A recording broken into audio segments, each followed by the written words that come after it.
कई बार पेशेंट्स और फैमिलीज जो सीटी स्कैन पेट स्कैन करा के मेरे पास आते हैं पूछते हैं ये कैंसर कौन से स्टेज में है, क्या इसमें कीमो लगने वाला है, क्या कैंसर को स्टेज करने के अलग अलग तरीके हैं। आइए इस वीडियो में हम डिस्कस करते हैं। हेलो फ्रेंड्स, मेरा नाम डॉक्टर प्रवीण कमार है। मैं कैंसर सर्जन हूँ। डाइजेस्टिव सिस्टम कैंसर्स और गायनेकोलॉजिकल कैंसर्स मेरा स्पेशलिटी है। दोस्तों, जब हम कैंसर के स्टेजिंग के बारे में बात करते हैं इसमें दो अलग अलग प्रकार हैं। एक जो कैंसर का स्टेजिंग है, जो हम कैंसर का स्टेज को डिटरमिन करते हैं, वो है जब हम सीटी स्कैन, एमआरआई या पेट स्कैन को देखकर डिसाइड करते हैं। इसको हम बोल सकते हैं रेडियोलॉजिकल स्टेजिंग। दूसरा एक तरीका है जहाँ पे हम सर्जरी के दौरान डिसाइड करते हैं, देख के विजुअल इंस्पेक्शन से, कि कितना बीमारी फैला है या कितना बड़ा प्रॉब्लम है। ये हो गया सर्जिकल स्टेजिंग। इसमें हम कई बार बायोप्सीज भी लेते हैं। जो रेडियोलॉजिकल स्टेजिंग, जो सीटी स्कैन या एमआरआई पेट स्कैन से हम करते हैं या सर्जरी के दौरान जो करते हैं, जो सर्जिकल स्टेजिंग है, इसको हम क्लिनिकल स्टेजिंग बोलते हैं। मतलब जहाँ पे वो क्लिनिशियन या रेडियोलॉजिस्ट डिटरमिन कर रहा है कि स्टेज कौन सा है, बट ये एक्यूरेट नहीं रहता है। अभी दूसरा स्टेजिंग है पैथोलॉजिकल स्टेजिंग।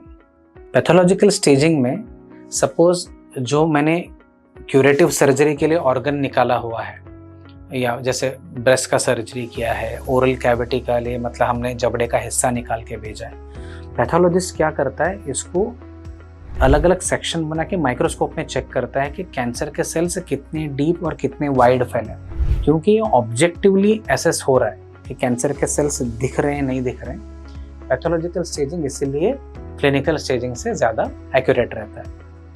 तो मैं एग्जाम्पल्स देना चाहूँगा। अभी समझ लीजिए कोलोन का कैंसर है, ठीक है, राइट साइड का कोलोन का कैंसर है, पेशेंट को तकलीफ है, सीटी स्कैन किया गया है, असेंडिंग कोलोन में इनको ट्यूमर पाया गया है। जब मैं उसको सीटी स्कैन पे देखूंगा, मुझे समझ में आएगा कि ये अंदाजे से मैं बोल सकता हूँ कि कोलोन का जो पूरा थिकनेस है, पूरा वॉल जो है इन्वॉल्व है इसमें। इसके साथ इर्द गिर्द लिम्फ नोड्स भी थोड़े बड़े हो गए। तो क्लिनिकली हो गया कि थोड़ा ज़्यादा बीमारी है, लिम्फ नोड्स तक बीमारी शायद सीटी स्कैन पे दिख रहा है, फैला हुआ है, तो ये रेडियोलॉजिकली स्टेज 3 हो जाता है। बट ये एक्यूरेट नहीं है। कई बार जो थिकनेस हुआ है सीटी स्कैन पे, जो मुझे दिख रहा है, कोलोन का जो वॉल चौड़ा हो गया है, सिर्फ कैंसर की वजह से ना हो, उसके रिलेटेड सूजन की वजह से भी हो सकता है।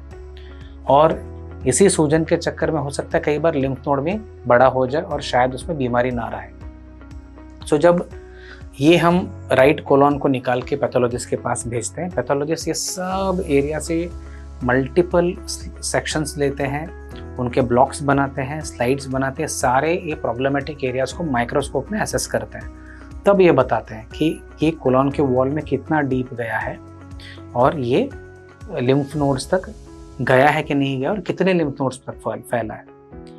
इससे एक स्टेजिंग जो बनता है पैथोलॉजिस्ट के रिपोर्ट के ऊपर, ये पैथोलॉजिकल स्टेजिंग है और यही एक फाइनल स्टेज होता है।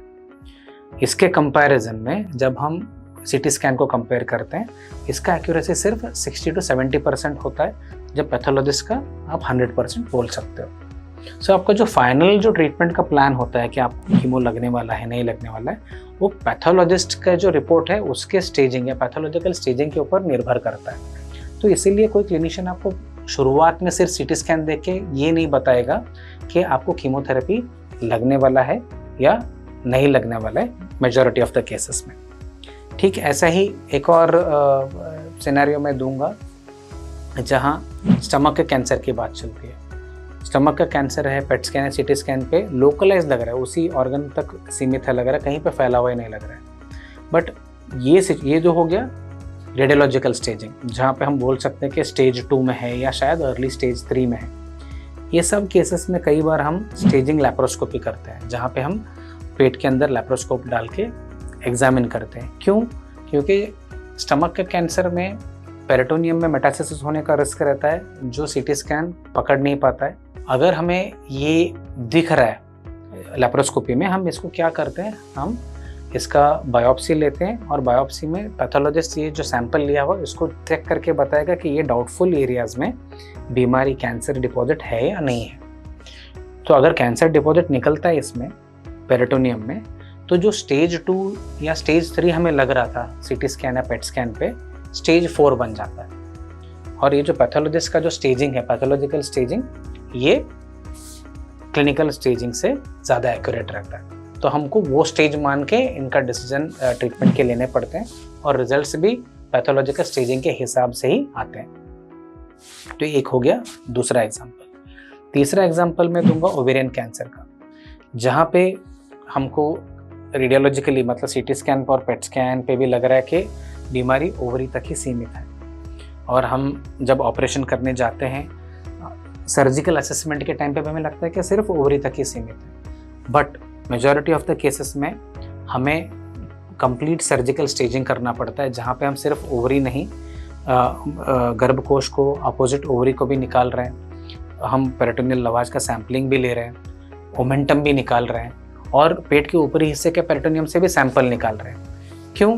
क्योंकि जो मैं सिर्फ नेकेड आई एग्जामिनेशन, सिर्फ आँख से जो देख रहा हूँ, ज़रूरी नहीं है कि वो एक्यूरेट हो। जो हमने ये बायोप्सी लिया है कंफर्मेशन के लिए, जब वो पैथोलॉजिस्ट देख के कंफर्म करेगा कि हाँ यहाँ पे बीमारी नहीं है, तब वो फाइनल स्टेजिंग होगा। ये भी हो सकता है कि वो बोले कि नहीं, आपने जो नॉर्मल लुकिंग बोला था, जो नॉर्मल लग रहा है बोल के आपने निकाला था, इसमें भी बीमारी पाया गया है। तब क्या होगा, ये स्टेज 1 से निकलकर सडनली स्टेज 3 बन सकता है। और ये जो स्टेज 3 बन गया पैथोलॉजिस्ट के रिपोर्ट के हिसाब से, ये आपके लिए फाइनल स्टेजिंग होगा और इसके हिसाब से आपके आगे का ट्रीटमेंट डिसाइड होता है। ठीक इसी तरह कई बार जहाँ पे स्टेज 4 का बीमारी है और पेट स्कैन पे लग रहा है कि बीमारी सब जगह फैला हुआ है और हमारा ऑलरेडी बायोप्सी का रिपोर्ट हमने नहीं निकाला है, तो हम हमेशा क्या करते हैं, जहाँ पे बीमारी फैला है जिसकी वजह से इसको स्टेज 4 माना जा रहा है, सपोज पेट का कैंसर है या लंग का कैंसर है और लिवर में फैला हुआ है, तो हम सीधा लिवर से बायोप्सी लेते हैं और लिवर के बायोप्सी को पैथोलॉजिस्ट के पास भेजते हैं और पैथोलॉजिस्ट कंफर्म करता है कि हाँ यहाँ पे बीमारी है। तो इससे दो चीज़ें होती हैं, एक तो डायग्नोसिस भी मिल गया और हमें ये भी कंफर्म होगा कि जो लिवर में फैला है वो बाकी कुछ नहीं है, वो कैंसर का ही फैला हुआ है। तो इससे क्या है, स्टेज 4 हमारा कंफर्म हो जाता है। तो ये है पैथोलॉजिकल स्टेजिंग। तो टू समराइज, जब भी हम सर्जिकल स्टेजिंग या क्लिनिकल स्टेजिंग या पैथोलॉजिकल स्टेजिंग बोलते हैं, तो पैथोलॉजिस्ट जो फाइनल रिपोर्ट देता है वो सबसे एक्यूरेट रहता है और आपके ट्रीटमेंट डिसीजंस उसके ऊपर निर्भर करते हैं, ना कि सिर्फ आपका सर्जिकल स्टेजिंग हुआ है या आपको सर्जरी के बाद सर्जन बोल रहा है कि नहीं सब ठीक है, मुझे नहीं लगता बीमारी इतना फैला है, इसके ऊपर आपके डिसीजंस नहीं होते। ठीक इसी तरह जो रेडियोलॉजी में सीटी स्कैन पे जो लग रहा है उसके ऊपर आपके सारे ट्रीटमेंट डिसीजंस निर्भर नहीं करते हैं। ये टॉपिक के ऊपर आपको और भी सवाल हैं या डाउट है तो हमें डेफिनेटली कमेंट्स में लिख के बताइए। इन डाउट्स को हम क्लियर करने की कोशिश करेंगे। Thank you very much.